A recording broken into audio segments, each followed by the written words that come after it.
Future times, time has passed.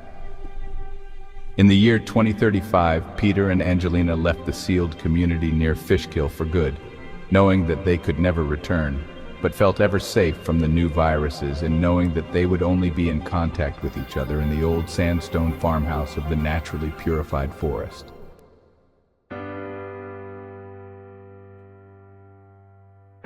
They had each always been isolated in their personality types, as had now been revealed through the insights of the new millennium, being introverted intuitive feelers, a mere 1% of the population, and especially isolated in school among the dutiful sensing judging types, the competent intuitive thinking types, and the playful sensing perceiving types, until they met each other, that is, which was, by the way, a 1 in 10,000 chance.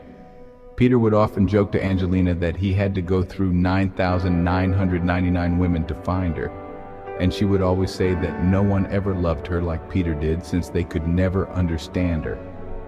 Yes, the bonding of two intuitive feeling types certainly led to what others types might call a lot of mush. But in this age of pandemics, there were advantages to being able to enjoy another person's presence and fantasies 24 hours a day.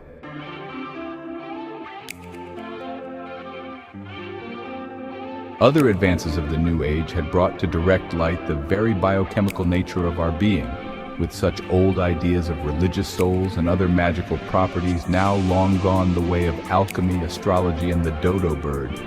Clearly now, evolution and all that it entailed was appreciated by all but a few of the forever delusioned. Furthermore, drugs had been tamed to remove the worst of the aversive biological substrates from the mind, especially spurious high anxiety, depression, obsession, and insane violence. And, optionally, those unwelcome emotions that have always been forced upon us, such as jealousy.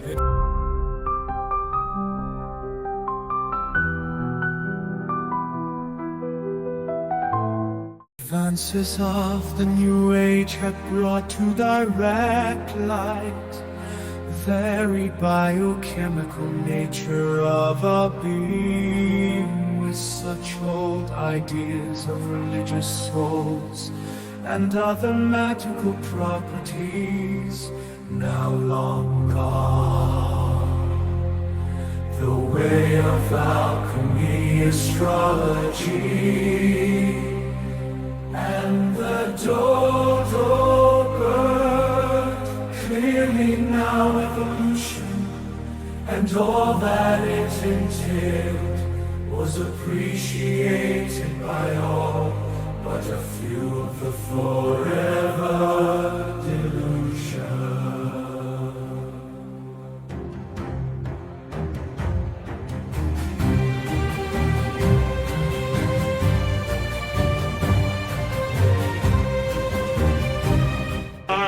Have been made to remove the worst of the aversive biological substrates from the mind, especially high anxiety, depression, obsession, panic, and insane violence, and optionally other unwelcome forced emotions.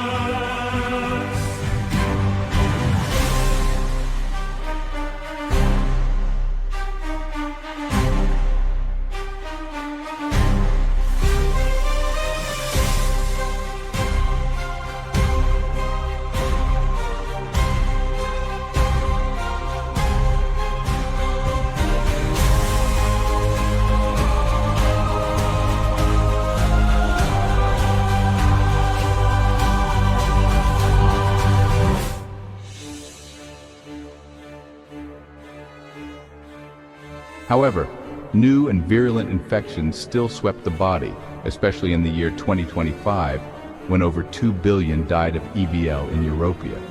But at least more and more of the myths of past ignorances, no longer excusable in the age of information, had given way to the solutions of science and had gone far past the simple DNA revelations of the previous century.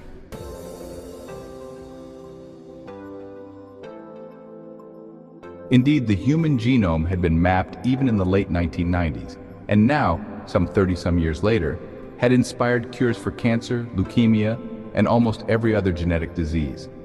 Humans now had a lifespan of who knows how long, for it remained to be seen, and if recent work on the aging preventative drugs came to fruition, perhaps one could live forever. For there were now drugs that lengthened the junk DNA telomeres that protected the ends of the DNA strands that were formerly torn away during cell division. The lifespan of who knows how long, for there were drugs that lengthened the junk DNA that protected the ends of the strands that were formerly torn away during cell division, that's like shoelaces fraying.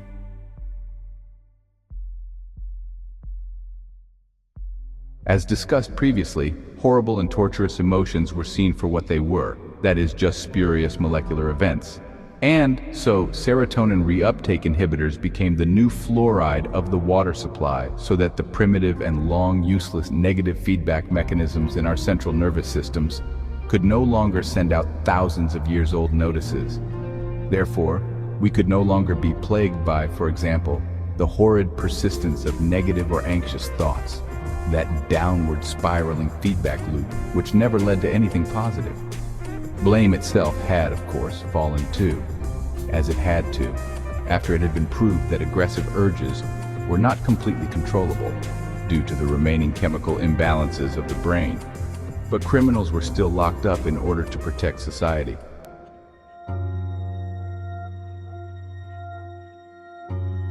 Free will itself was still on shaky ground, but falling fast as it was realized that the brain's decisions are predetermined by memories, associations, and learned behaviors right up to the instant of choice. Free will had, in fact, been declared nonsensical, as the free and free will didn't actually mean anything. For what good would be a brain that made random or semi-random choices based on nothing?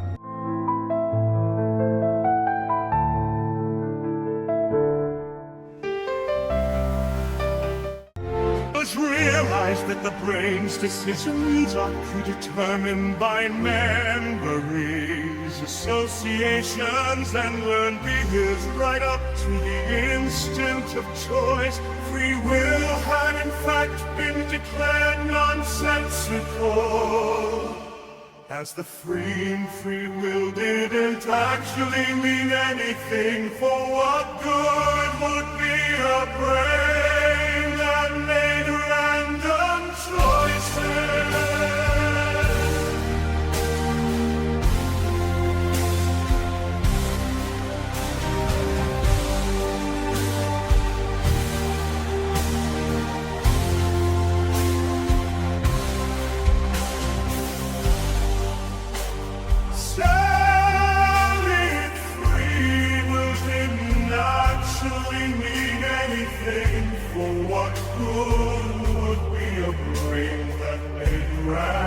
Many, of course, still thought that they had choices, such as, let's say, taking up smoking. But since those choices were only apparent and not really them, they didn't ever take those choices. Furthermore, it was discovered that 90% of what the brain did didn't even reach one's consciousness. And what did reach consciousness came a startling half a second after the brain was done doing its analysis, giving us, at the very most perhaps, somewhat of a minor veto power, still of the brain's origination, but showing that we were often just executives and/or tourists along for the ride, and certainly out of the brain's deep and formative loop.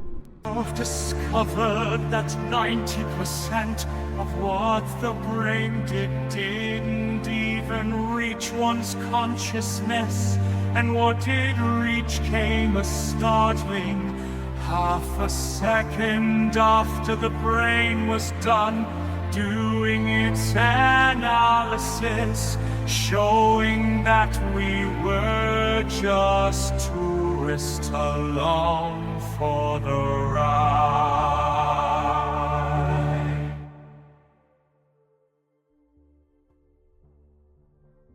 However, the person as a whole was, at least, still real, and now, faced with all these revelations, was strangely free. not only from the superstitions and folk science of 2,000 years ago, but also in the way that the existentialists had hinted at, free to create a meaning out of one's life. Consciousness, at the end of the day, was seen to be of a fundamental dual form of information, reflecting that of the neurological, this like the quantum world, showing complementarity and correspondence, a basic force even like space-time and mass energy that reflected brain processes as conscious information, albeit 300 to 500 milliseconds later. Animals had been long recognized as having consciousness too, and feeling like humans, although to a lesser degree, and some, as such, like chimps, became as special and protected as humans and were granted personhood status.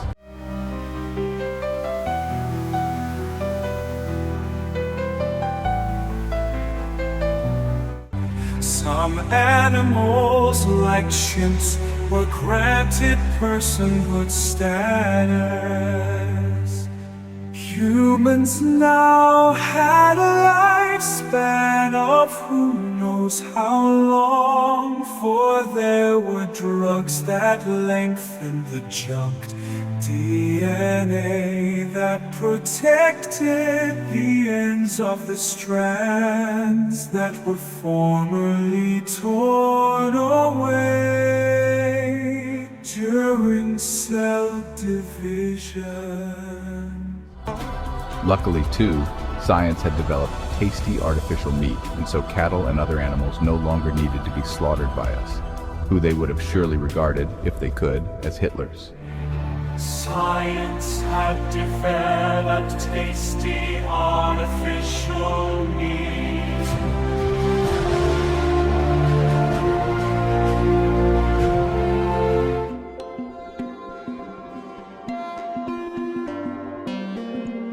What we think is hard reality is but a much better representation. Sights are seen and sounds are heard, things are felt and touched, but do not exist exactly as such, but are made as so by our modeling of reality, the same as that used in dreams. In night dreams, random brainwaves and memories, associations and learnings are woven from their real frequency domains, although the dreams come from static and noise that the brain still uses to try to make sense of as best it can in its half-awake, half-working state, for that is its job. As in waking life, we feel and touch things in our dreams, as well as taste and smell them. Basically, our vision interprets waves, fields, and interference patterns.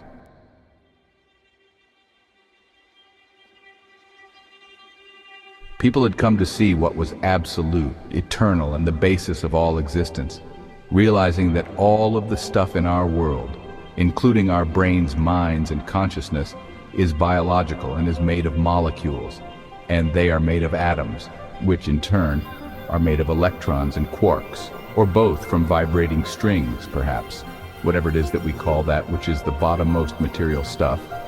Let us simply call it energy.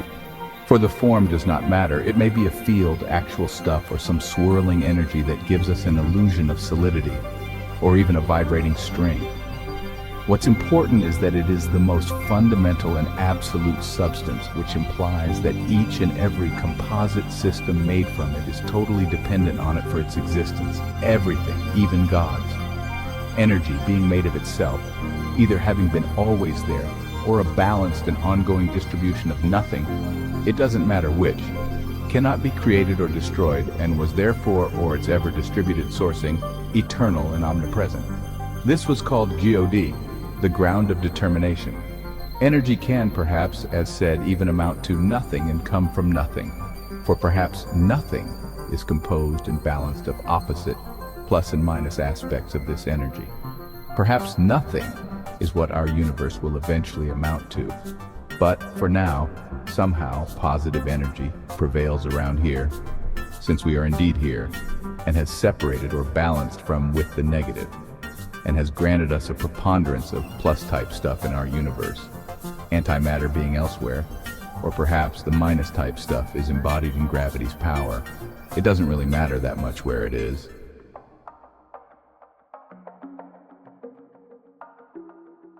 God and Brahman solutions are short-sighted.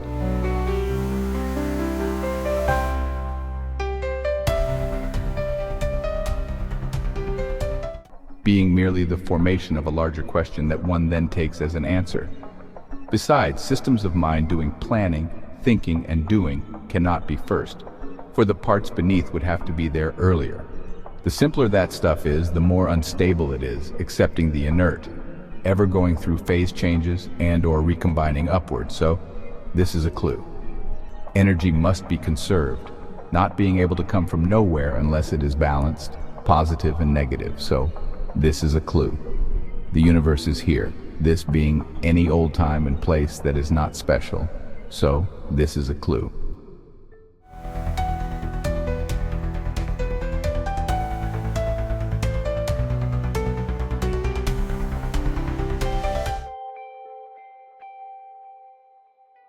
Jumping to a conclusion from the two impossible choices, it could be that since forever stuff just is, that it had no prime mover. However, if it is a distribution of the perfectly unstable and simplest state, nothing, then that explains the ongoing production of opposite virtual pairs. And since this has been going on forever, it is pretty much the same as saying that stuff was forever, so we can even combine the two. However, if not, it doesn't even matter for the conclusions, these being that we are free to be and that totality had no creation, thus leaving out a creator, which is why we are free. Not to again mention the impossibility of the first cause already being complicated. So the simple toe, as simple it must be, is that any old result could have come about here or anywhere, and perhaps always did and does anytime, anywhere. Either that, or there is just one universe, itself matching totality, one that recycles itself over billions of years. But this is but a small point, the important points being that the notion of the causeless is itself the toe, this causeless necessarily being the law of no law, one with no particular formation, and that there could be no built-in meaning, which may be disturbing to some who want it to be watched over, but they forget that they then would not have the ultimate freedom to make their own meaning of outlife and the situation of the human condition. Note that all this becomes the same result for those who say that they don't know. So the temporary conclusion is that the why is that something must be because nothing cannot stay. The how being some kind of balance of opposites occurring from the only possible prime mover that is ever infinite and eternal, nothing, such as the virtual pairs or positive stuff versus negative gravity, or even the polarity of charge nullifying all existence in the overview, the ever-production of stuff ongoing, this being akin to it always there. It's not as interesting as we thought it would be, but then again, how could it be way, way down?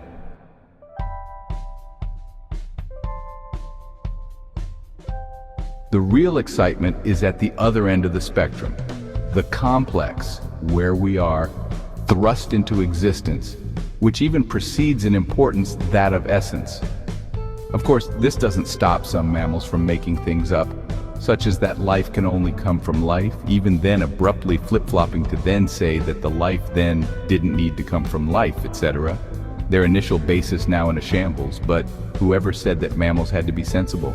Some are so silly as to say that all is fake, as like for show in a dream, only then to have some actually really real guy beneath named Brahman popping up all of the sudden, drowsing, sleeping, and dreaming his life away, his own means of being totally unexplained and ignored.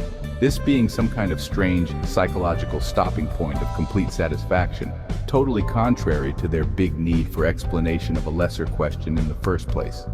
Well, some mammals are not only vainglorious and far from humble, thinking themselves to be the center of all and the measure of all things, but just plain weird, making outright baseless and ungrounded pronunciations by fiat, even then deceptively preaching these theories as fact and truth to the young and unsuspecting, even compounding that lack of ethics but trying to protect the beliefs of the imaginary invisibles by going to war over them, onto their own bloody end.